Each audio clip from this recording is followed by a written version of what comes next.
da mensagem, é aquilo que mais nós necessitamos, que é nós estarmos alertas e desejosos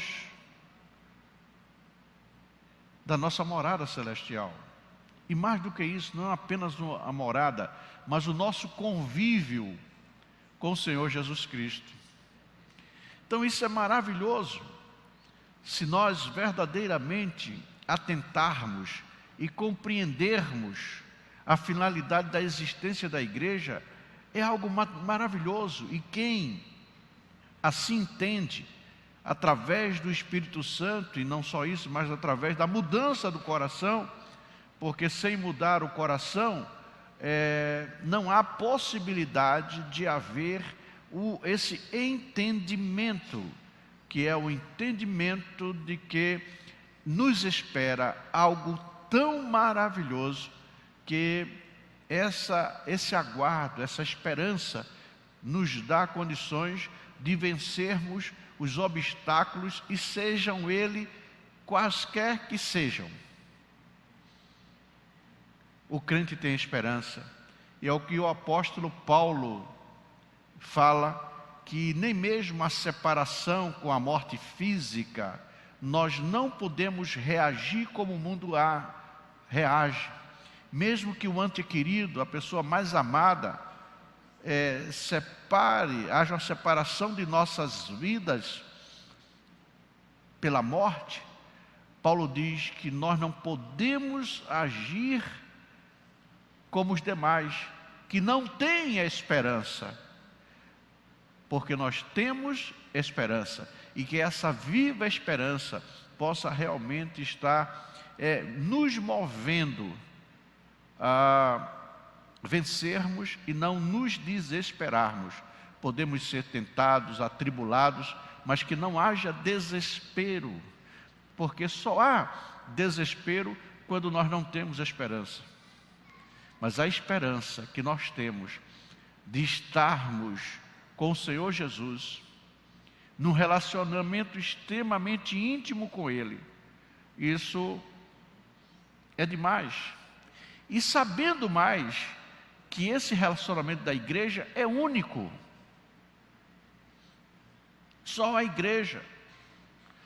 Tem muita gente, eu já vi muitas perguntas, as pessoas já me perguntaram: pastor, e se Jesus vier e eu não for? Você não pertence à igreja. Mas aí na tribulação, você fiel, está fora da igreja.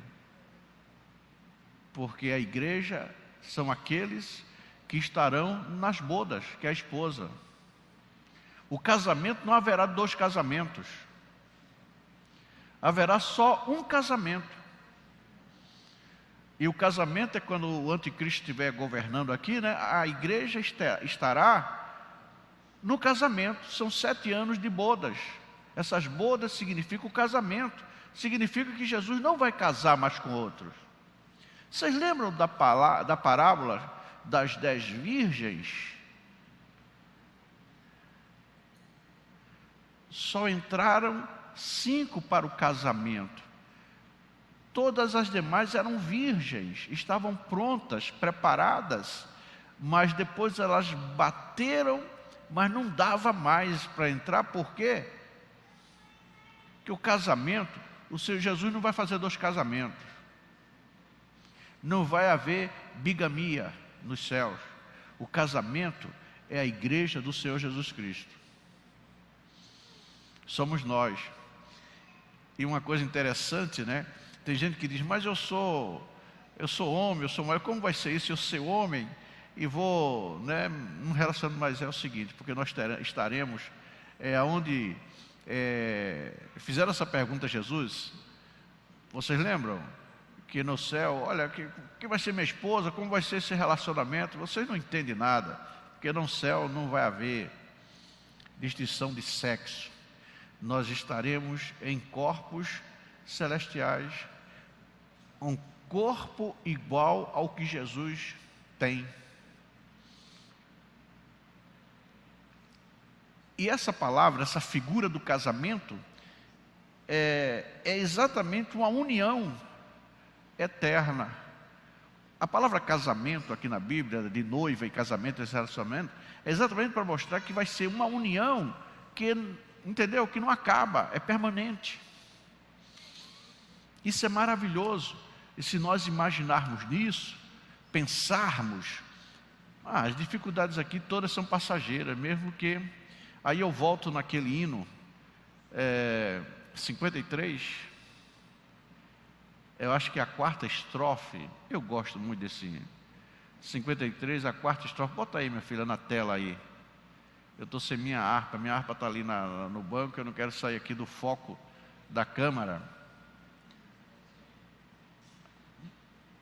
É o quarto estrofe. Se duras são as provações, se fortes as perseguições, se as lutas fazem-se sentir, e custa-nos as resistir, não nos deixemos perturbar, são só até Jesus voltar. Glória a Deus. Porque na volta dele tudo acaba. Amém? Essa é a esperança do crente. Mas antes de entrarmos aqui nesse texto de que Deus escolheu as coisas loucas, eu queria também ler em Jeremias, no livro de Jeremias, no capítulo 1,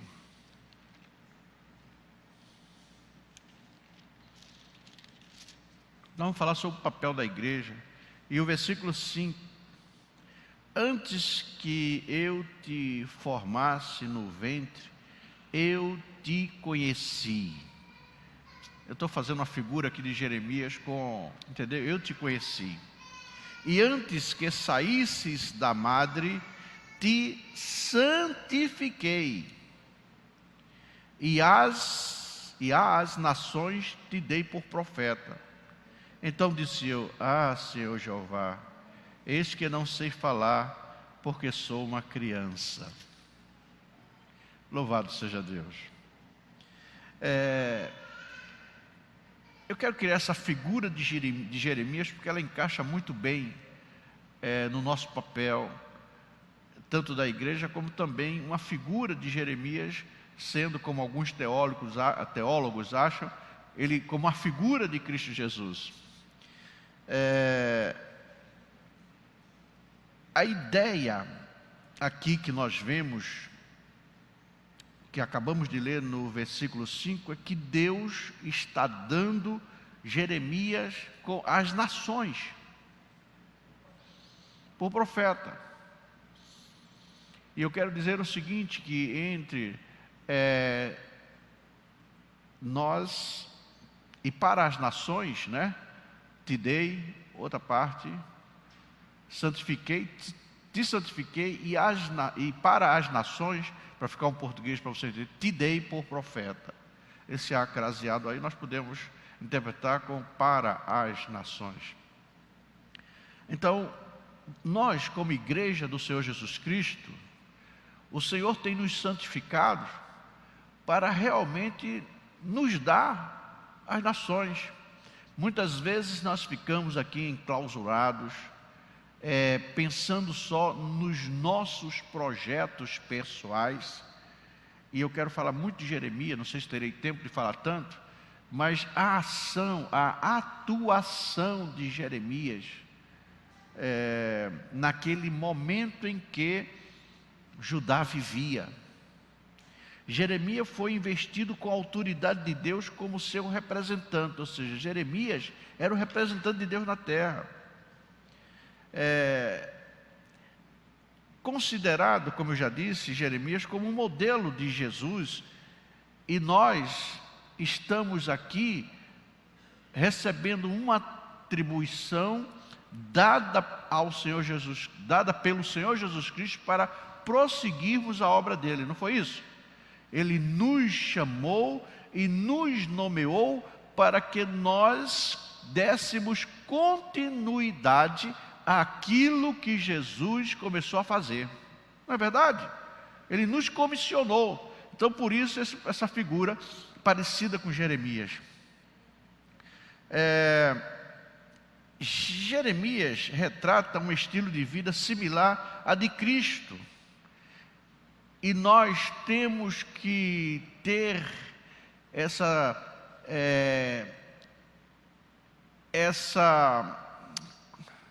similaridade com Cristo ou não?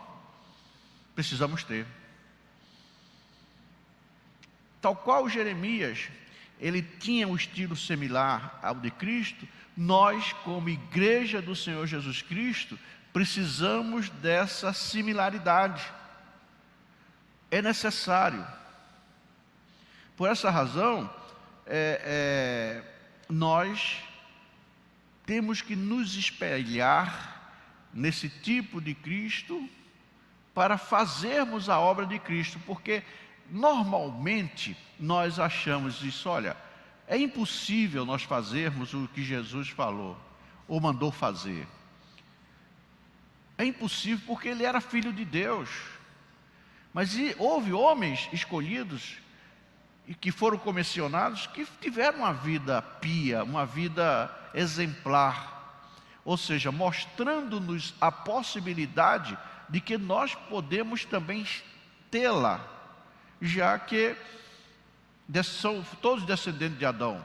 O único que não foi descendente de Adão foi Jesus. Aí você pode dizer, não, Jesus conseguiu levar uma vida exemplar porque ele não era descendente de Adão, mas nós somos descendentes, então não podemos, realmente não seremos nessa purificação total de Cristo, mas nós podemos, através do poder que ele nos dá, no Espírito Santo que está em nós, para nós vencermos o pecado. Uma vez, se nós formos vitoriosos sobre o pecado, nós podemos levar uma vida diferenciada do mundo. Porque o que é que reina no mundo? O que é que norteia o mundo? Não é o pecado? Uma vez que de nós é retirado esse pecado, é removido, e nós vencemos esse pecado, naturalmente não precisa esforço algum. A nossa vida vai aparecer diferente, André, sem esforço. É natural. Por isso que tem muita gente se esforçando, pastor Moisés, para ser santificado. Mas uma vez que nós estejamos vencendo o pecado, naturalmente o mundo vai nos ver, Paula, diferentes. E essa diferença é Cristo em nossas vidas. No momento de maior dificuldade que Judá estava vivendo, aparece Jeremias. Jeremias não teve uma vida normal, uma vida salutar, não. Ele sofreu consequências.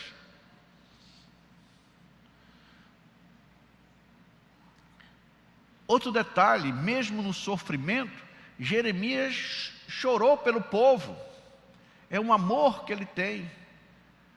Uma das características de quando nós temos vencido o pecado é que nós vamos olhar para as pessoas que estão no pecado e nós vamos ter um sentimento de pena, de dó, de compaixão.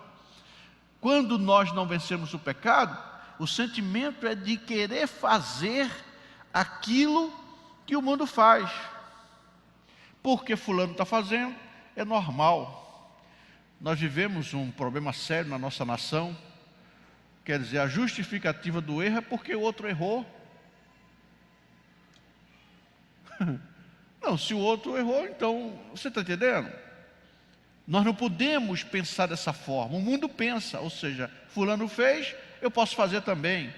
Mas quem vence o pecado, ele não faz porque ele suporta e vence a tentação. E uma vez que nós vencemos o pecado, nós nem precisamos botar uma faixa grande. Eu sou crente.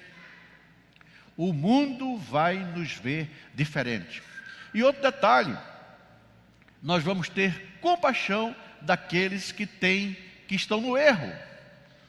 E essa compaixão é o desejo de que essas pessoas possam receber a mesma vitória que nós recebemos para vencer o pecado. Esse mesmo poder, essa mesma condição que recebemos para termos vitória sobre o pecado, é o desejo que nós devemos ter para a vida daqueles que nós vemos no pecado.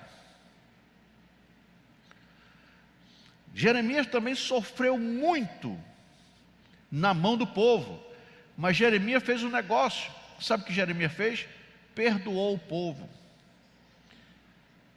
Diversas passagens de Jeremias são aludidas por Jesus, quando Jesus ensinava. Jesus usou várias passagens de Jeremias. E eu quero dizer, voltando agora, que hoje a igreja é um presente de Deus para o mundo desviado e pecador, e um dos instrumentos de Deus enviados para os perdidos. Vou falar mais uma vez.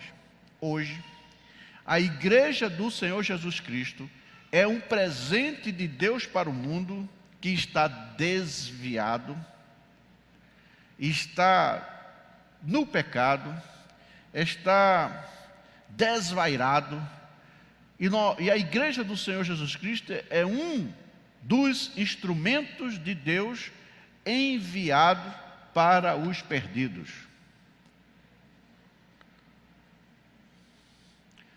E a igreja vai usar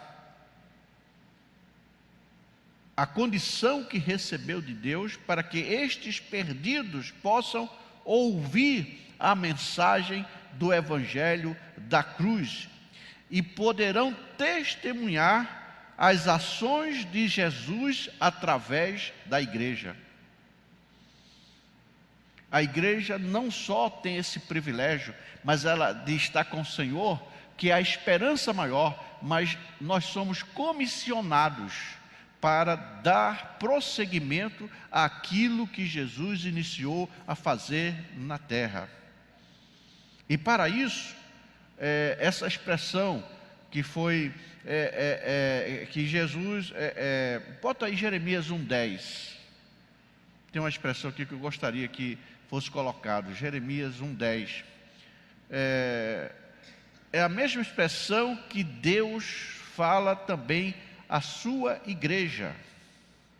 Jeremias 1:10, olha, ponho-te neste dia sobre as nações e sobre os reinos, para arrancares e para derribares e para destruíres e para arruinares, também para edificares e para plantares. Volta no 10 novamente. Esse pôr de Deus aí, ponho-te, é como você podia também traduzir como consagro-te, consagro, santifico-te, para que você realize esse trabalho. E é isso que Deus faz com a sua igreja. Ele nos santifica, Ele nos consagra, Ele nos dá condições para que nós venhamos a trabalhar contra as hostes infernais do inimigo. Ser consagrado, ou santificado, ou escolhido, significa ser já escolhido, separado para Deus. Queridos, nós quando aceitamos ao Senhor Jesus Cristo, nós fomos separados para Deus. Isso é um privilégio. Hoje nós estávamos falando com o pastor Abraão na despedida, e essa briga de herminiano com calvinista, isso não leva a nada. As duas mensagens são, entendeu?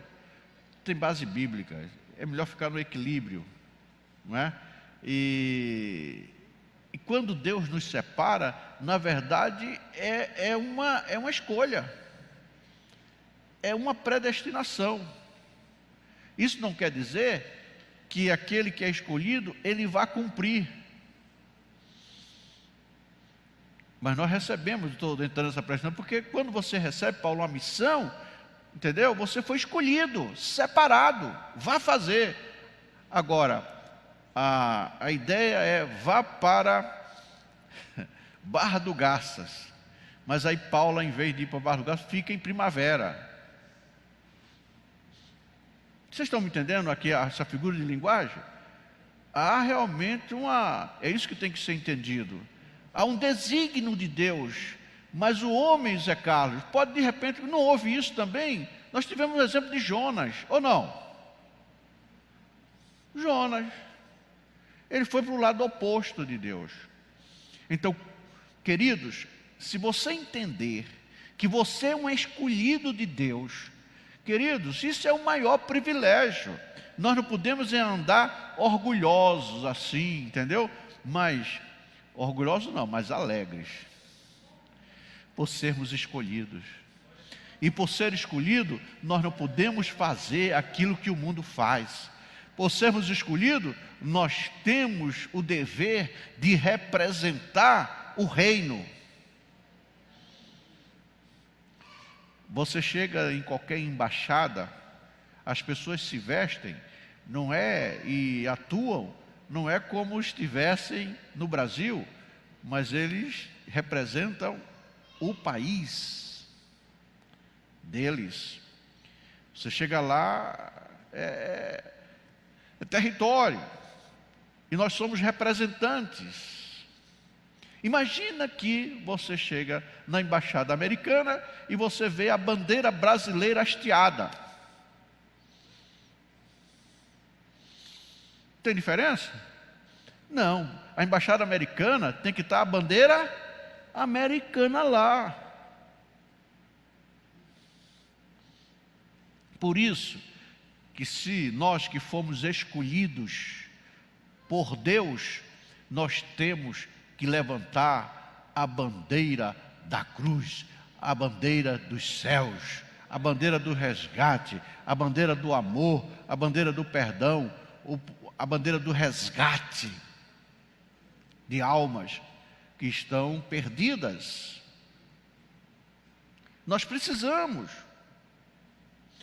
Quando nós compreendermos que o próprio Deus deu por nós através de Jesus Cristo, entendeu? Quando nós compreendermos que o próprio Deus, Ele se deu por nós, através de Jesus Cristo, podemos entender que a nossa vida é entregue para glorificar a Deus.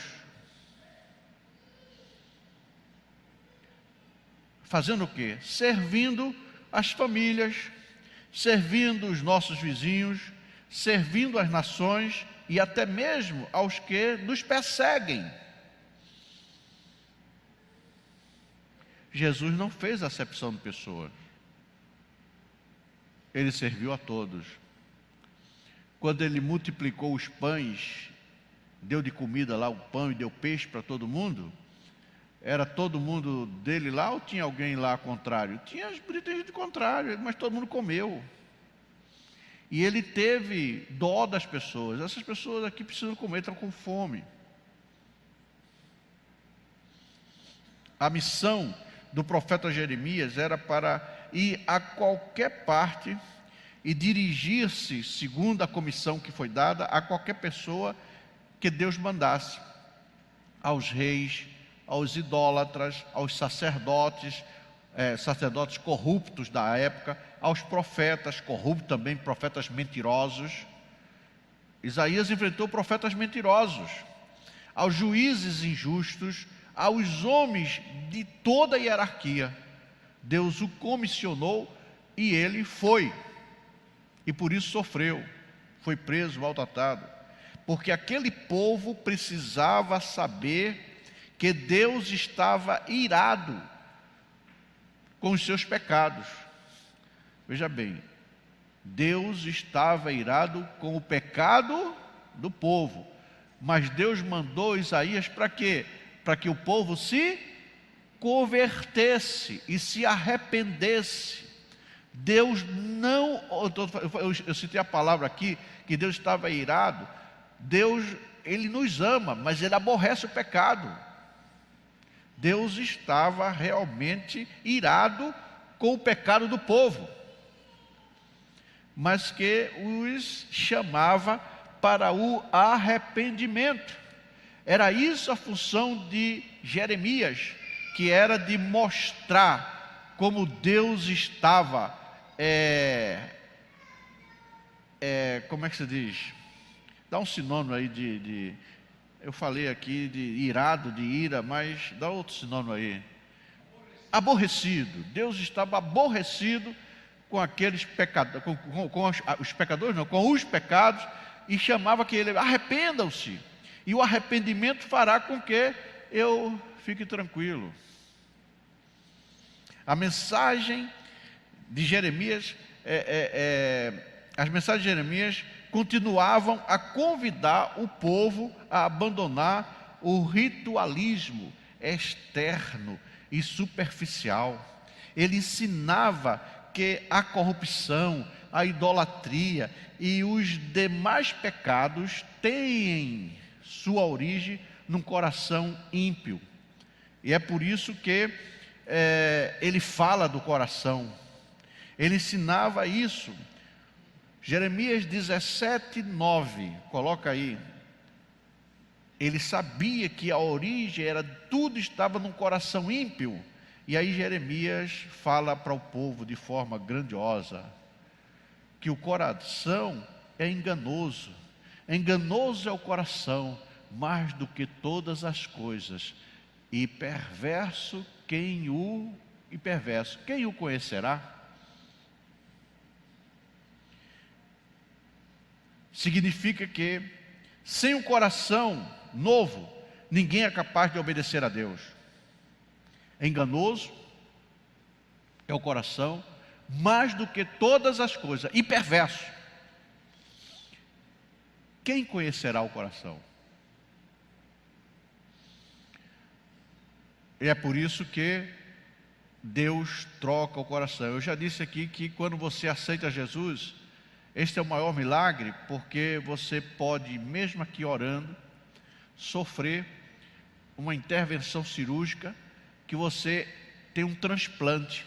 As pessoas aceitam Jesus, vêm aceitar Jesus, e naquele momento há um milagre. É feito um transplante aqui na frente do altar. É um transplante sem dor. Alguns até choram, alguns assim sentem que foi mudado. Alguns saem daqui, outros não sei, depende da veracidade que aceitou, do foco, mas quando ele se arrepende, ele sente que mudou, porque foi transplantado. Ele está saindo com um novo coração. As pessoas que recebem um coração novo, normalmente quando estão com o coração velho, elas são cansadas, não conseguem mais andar, né? Porque o coração realmente, quando está sem condições, deixa o homem sem, ou a mulher, o ser humano sem condições. No momento que ele recebe um novo coração, a primeira coisa que ele faz, puxa, olha, disposição de andar, recebo, né? Fica todo novo. É isso que o Senhor faz. Nós às vezes, o pecador às vezes não tem mais condição de caminhar, mas é dado um novo coração. E na coração ele diz, que alívio. Os pecados, eu estava preso, acorrentado pelo pecado, mas agora me sinto livre. Louvado seja Deus. A palavra de Deus trata de Gênesis a Apocalipse com muita seriedade a pregação e ensinamento de uma nova vida, de um novo nascimento. Nós precisamos ter um novo nascimento.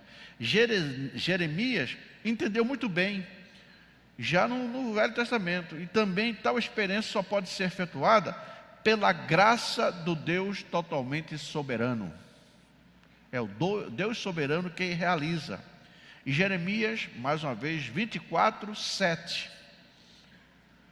Olha aí. Estou falando do coração porque Jeremias entendeu essa mensagem. E ele profetizou. Olha que profecia. Jeremias 24:7. e dar-lhe-ei coração para que me conheçam, porque eu sou o Senhor, e ser-me-ão por povo, e eu lhes serei por Deus, porque se converterão a mim de todo o seu coração. Volta lá, minha filha. Dar-lhe-ei coração. Ou seja, com coração velho, não dá, não tem como conhecer a Deus. O coração novo é a entrada, é a porta de entrada, é o transplante, que quando você aceita Jesus, e você tem que conhecer e prosseguir conhecendo. Isso só é possível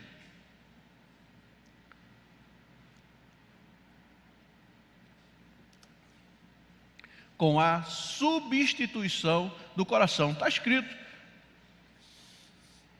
no Velho Testamento, Jeremias já está falando disso.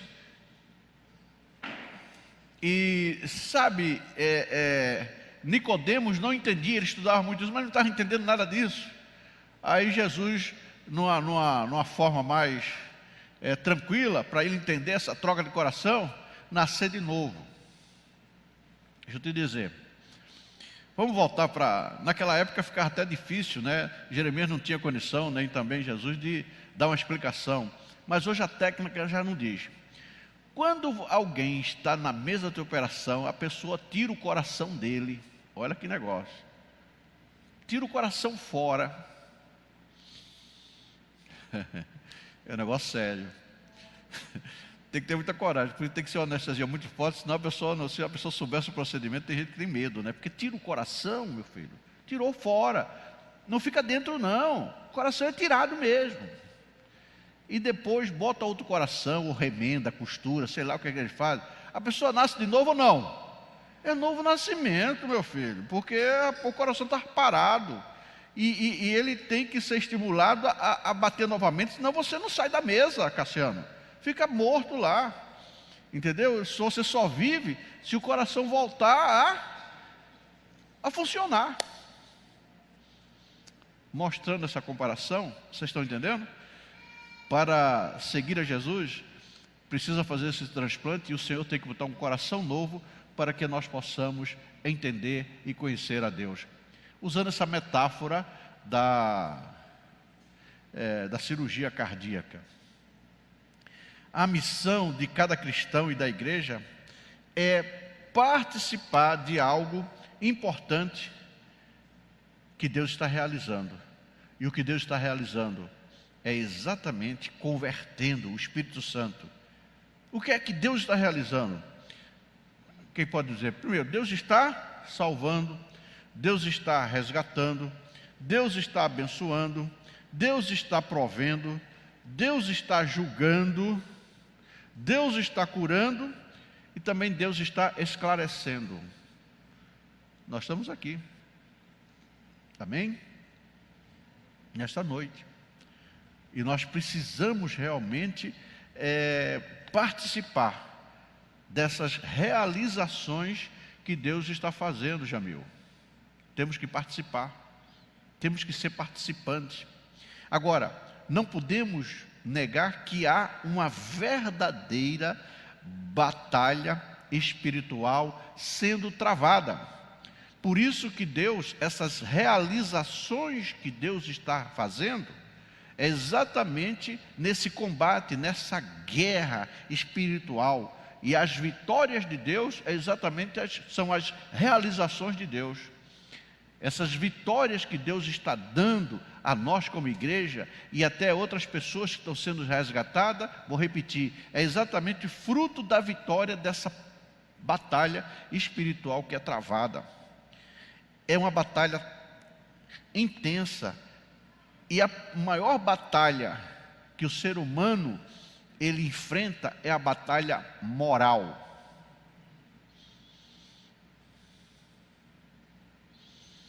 Sabe por quê? Porque a maldade, crueldade, infelicidade, doenças, as superstições, ignorância, a brutalidade, a dor, Deus se levanta contínua e energicamente contra tudo isso. O Senhor Deus é a favor da vida e Deus é contra a morte. Não foi isso que Jesus falou? O diabo é que vem para matar, mas eu vim para dar vida. Então, querido, existe uma intensa batalha moral. Vou repetir. Existe uma intensa batalha moral. E nós precisamos entender isso. Aquele que é chamado, aquele que atende o chamado de Deus,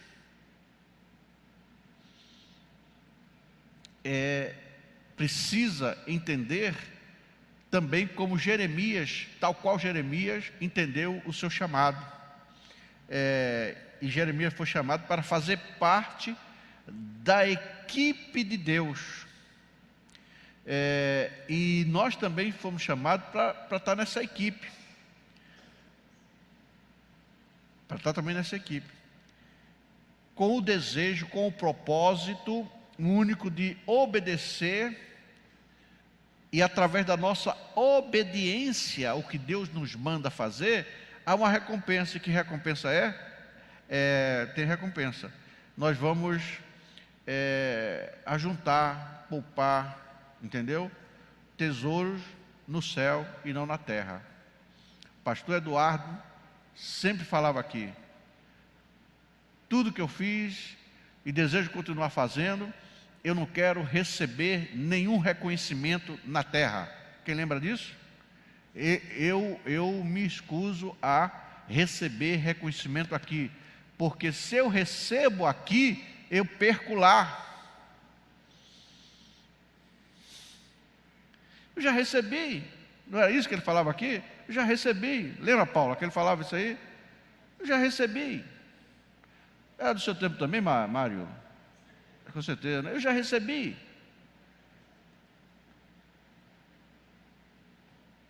Mas o que eu quero é que fique guardado lá. Lá. É bem certo que aquilo que nos toma tempo, ou seja, investimento, envolvimento, revela realmente os nossos valores.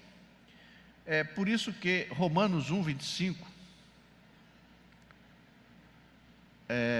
o apóstolo Paulo, ele nos chama a atenção, que também a vida do apóstolo Paulo é uma vida que quando ele teve o entendimento correto desse reino maravilhoso de Deus, ele largou tudo.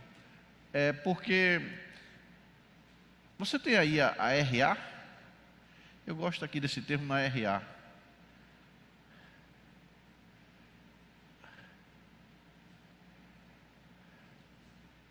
Você tem aí, por favor? Se não tiver, eu leio aqui, eu tenho aqui no meu tablet, RA.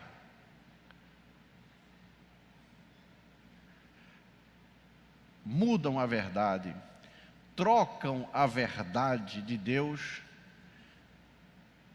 pela mentira e honraram e serviram mais a criatura do que ao Criador, que é bendito eternamente, que é louvado eternamente.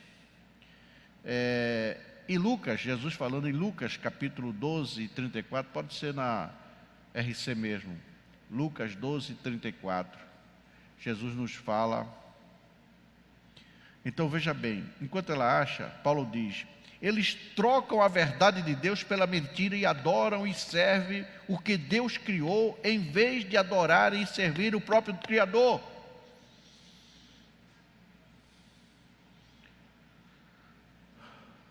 Que deve ser louvado. Porque onde estiver o vosso tesouro, ali estará também o vosso coração.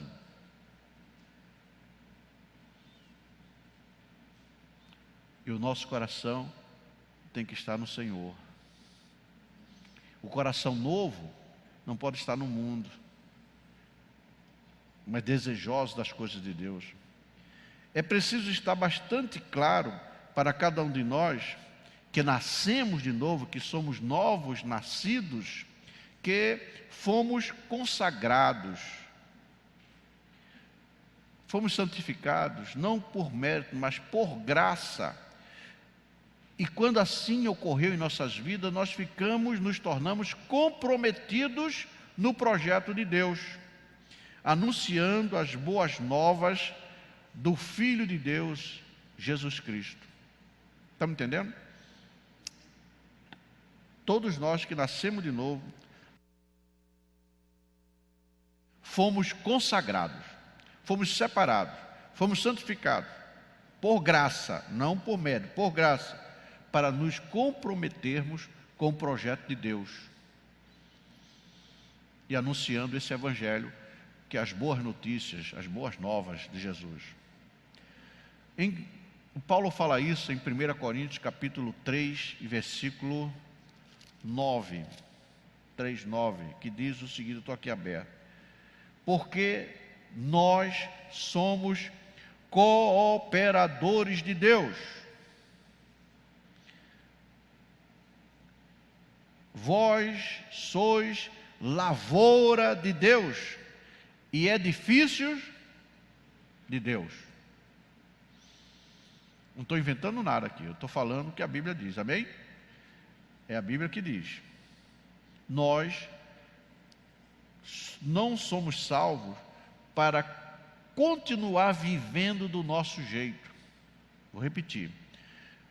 Nós não somos salvos para continuar vivendo do nosso jeito, e nem para seguir o padrão do mundo, mas sim para manifestar a vida de Cristo no mundo.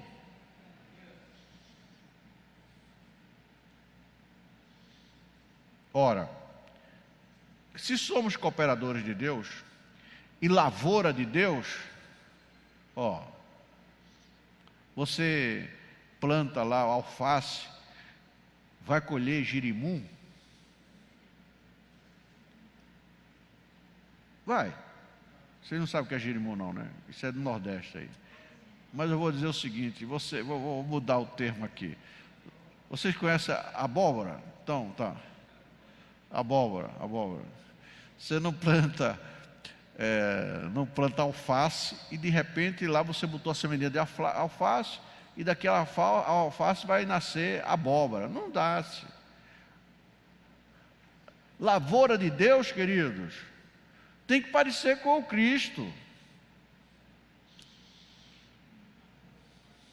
A Bíblia diz, edifício de Deus, tem que parecer, tem alguma coisa, não pode ser. Amém?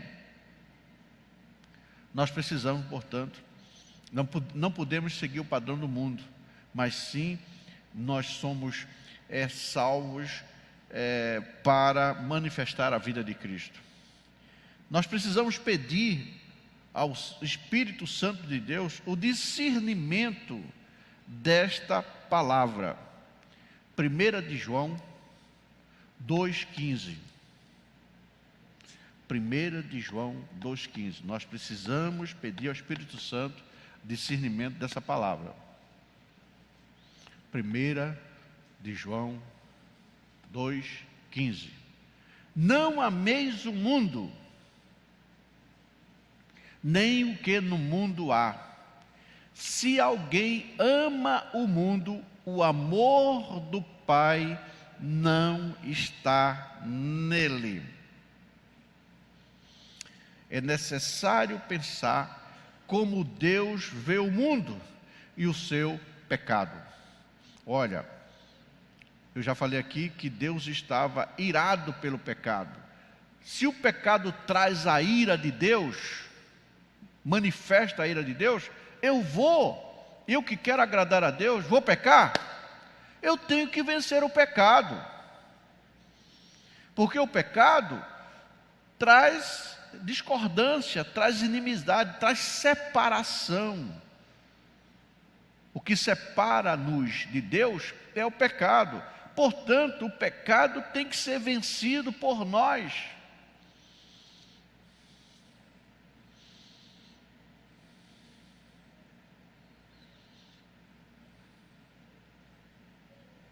Infelizmente, muitos cristãos têm repetido a história de Jonas, fugindo da vontade do Senhor. A gente conta a história de Jonas, já falei, referi a Jonas, e às vezes a gente vê que não, porque ele mandou para lá, não, eu não vou, não sei o que, não.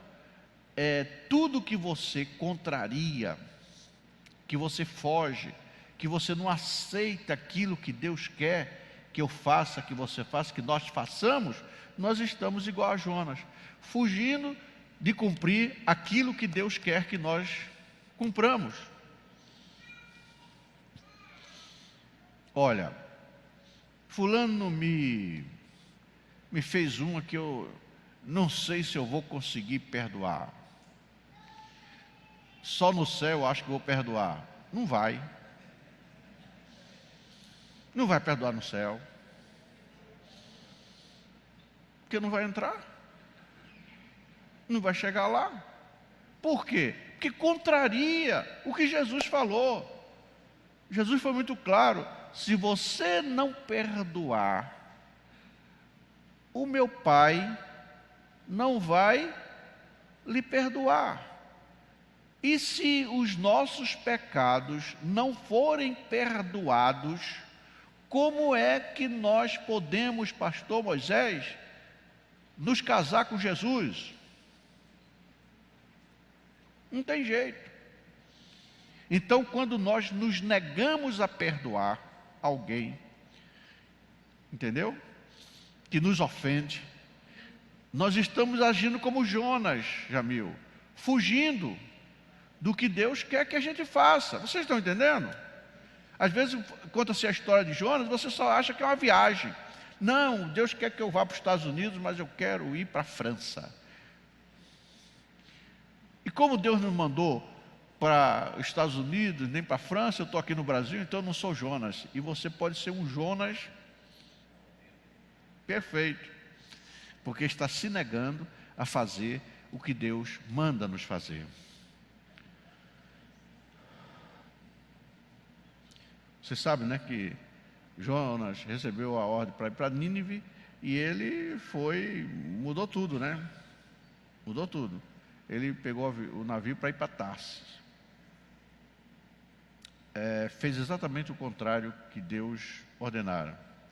Os nossos interesses pessoais não podem nos levar a agir como Jonas agiu.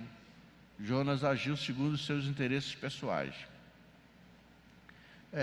E nós não podemos também misturar os nossos projetos pessoais com os de Deus. Todas as vezes que eu quero cumprir o que Deus me mandou fazer isso, mas eu vou fazer do meu jeito.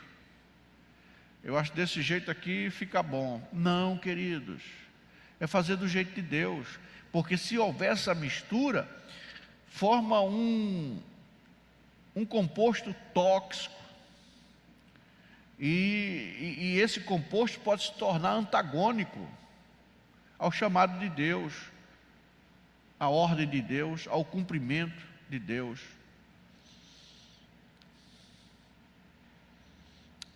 Glória a Deus.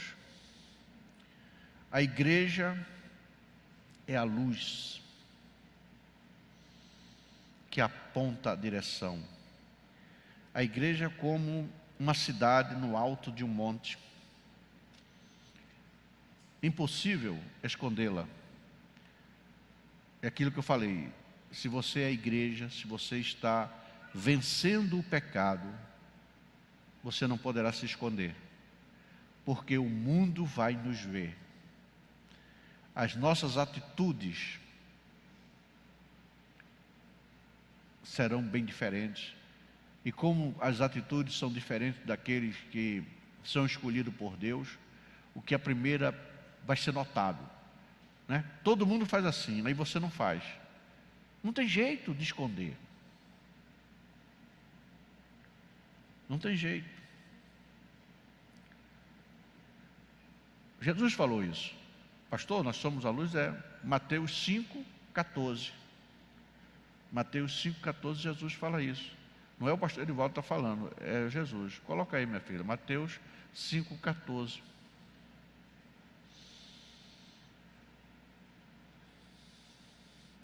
Vós sois a luz do mundo. Não se pode esconder uma cidade edificada, construída sobre um monte. Foi Jesus que falou. E nós temos que ser. Os ímpios estão em decadência, nas trevas, caminhando para a morte. A igreja conhece o caminho que é Jesus. Esse Jesus crucificado e ressuscitado nos aponta, nós devemos apontar esse Jesus àqueles que vivem errantemente. A igreja conhece a vida de Cristo e deve compartilhá-la com aqueles que jazem mortos em seus delitos e pecados. Essa é a missão gloriosa da igreja. Agora, o que seria de nós sem a vida de Cristo? O que vamos fazer enquanto igreja de Cristo para com os perdidos? Não estou respondendo, cada um responda, vou repetir. O que seria de nós sem a vida de Cristo? O que vamos fazer enquanto igreja, como somos igreja de Cristo, e fazer com os perdidos? Nós precisamos ser arautos de Deus, como Jeremias foi, e tudo é para a glória de Deus. Eu olhei para o relógio e tem Santa Ceia, vamos parar por aqui, mas eu queria ainda ler alguns versículos. Colossenses, capítulo 3, versículos de 1 a 4. Colossenses 3, 1 a 4. Olha que coisa linda. Eu quero que você guarde isso, anote isso. É muito importante. Portanto, se já ressuscitastes com Cristo, buscai as coisas que são de cima, onde Cristo está assentado à direita de Deus.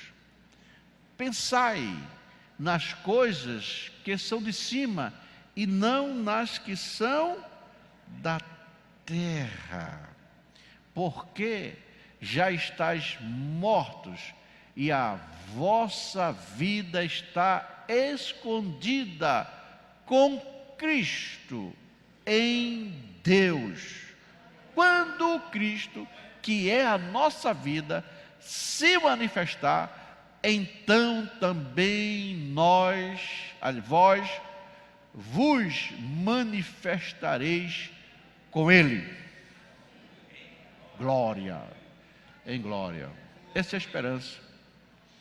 Lembra que eu iniciei com aquela esperança? Então finalizamos com a esperança. Essa é a maior esperança. Amém? Que o Senhor nos abençoe. Que nós verdadeiramente possamos pensar nas coisas que são de cima, não as que são da terra, e que isto seja verdadeiramente a nossa busca e a nossa esperança. Glória a Deus, louvado seja Deus. Louvado.